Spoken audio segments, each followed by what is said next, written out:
But first, the week after the U.S. whacked steel and aluminum producers with hefty tariffs on trumped-up national security grounds, a startling change in mindset from President Donald Trump. His economic advisor had this to say earlier today on a NAFTA apparently encompassing two different deals with the U.S., one with Canada, the other with Mexico. He's looking at two much different countries. Canada's a different country than Mexico. They have different problems. And, you know, he's believed that bilaterals have always been better. He hates these multilateral. He hates large treaties. Well, the Prime Minister's office is cool to the idea, but let's bring in someone with a lot of experience in these negotiations. Former Ambassador Burney was a senior negotiator on the original NAFTA, as Chief of Staff to former Prime Minister Brian Mulroney. He joins me in the studio. You got to help me figure this one out. We're going to have NAFTA stay intact and two little deals inside of it. Does this make sense to you? Well, the fact that the Americans are proposing it means we have to take it seriously, number one.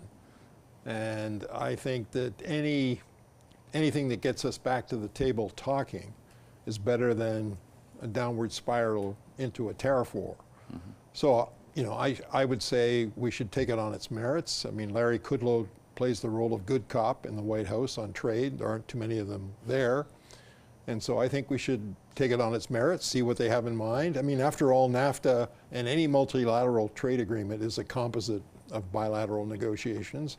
So it's, you know, the one thing, Don, we know is, and we need to know it well now, Trump hates NAFTA. He's used it as a whipping boy from the campaign, and he hasn't stopped since the campaign. He's still. So, you know, getting rid of the name NAFTA isn't going to do a lot of damage by itself if we can preserve the core elements. And if the Americans want to do it bilaterally, and we do it with Mexico, and they do it with Mexico, I say give it a shot. Give it a shot. What can it hurt? It's better be having a constructive dialogue with the Americans than going down the road of tariff war, because we can't win that war. Right. So do we throw Mexico under the bus? Well, I don't think we're, you know, that is so slipshod. Yeah, it's slipshod, because nobody's throwing Mexico under the bus. The Americans are saying we'd prefer to negotiate bilateral with Mexico and with Canada separately than a trilateral.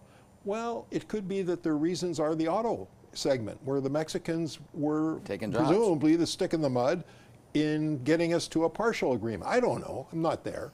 But I'm just saying there's nothing, you know, there should be nothing catastrophic to worry about.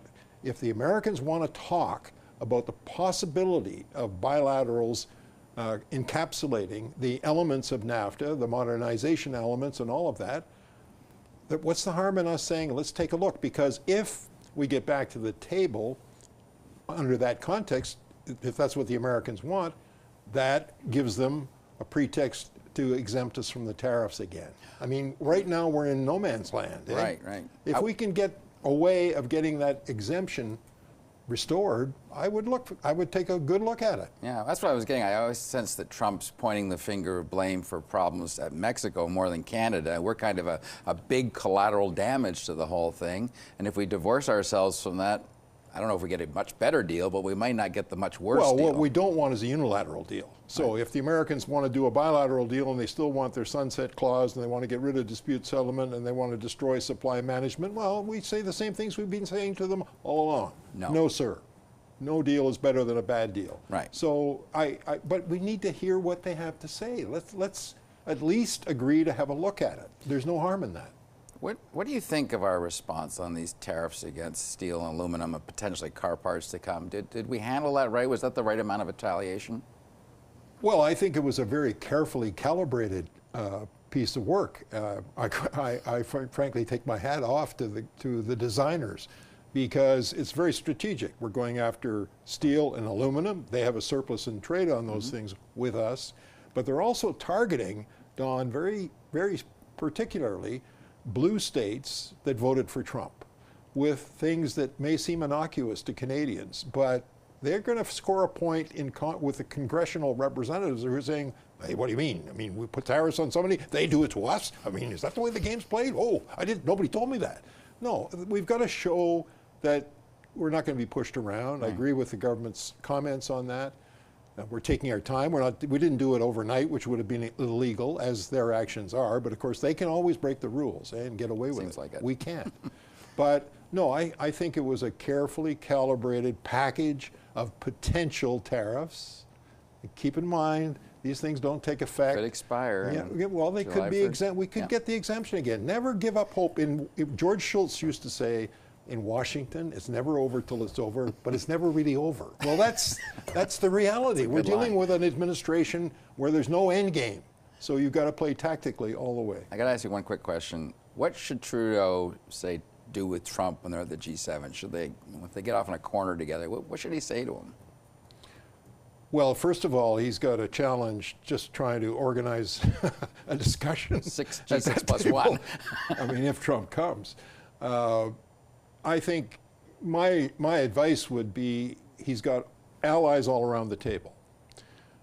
Nobody needs to get too loud in dealing with the consummate actor who's at the table. Right. I think a reasoned point of view, a reasoned consensus on the damage that his trade tariffs are causing, that's the time for it in a quiet dialogue. I think we could also be signaling strong support for what he's trying to do on the Korean Peninsula. If you want to charm the guy, show him that the Allies have some significance, some relevance. And so Japan, the Europeans, and Canada all agree with what Trump is trying to achieve with the North Korean leader. So if he comes away with a strong endorsement from the Allies for a summit that is going to be more important for him than the one here, quite frankly. Interesting. I think that's a nice way of balancing the hard message on trade with a positive message on alliance solidarity. Derek Burney, I think you should be there with Justin Trudeau on the weekend. Anyway, appreciate your You're insight. going to be there, not me. I'm not, but anyway, thank you very much. We appreciate you coming in. Good to see you, Don, always.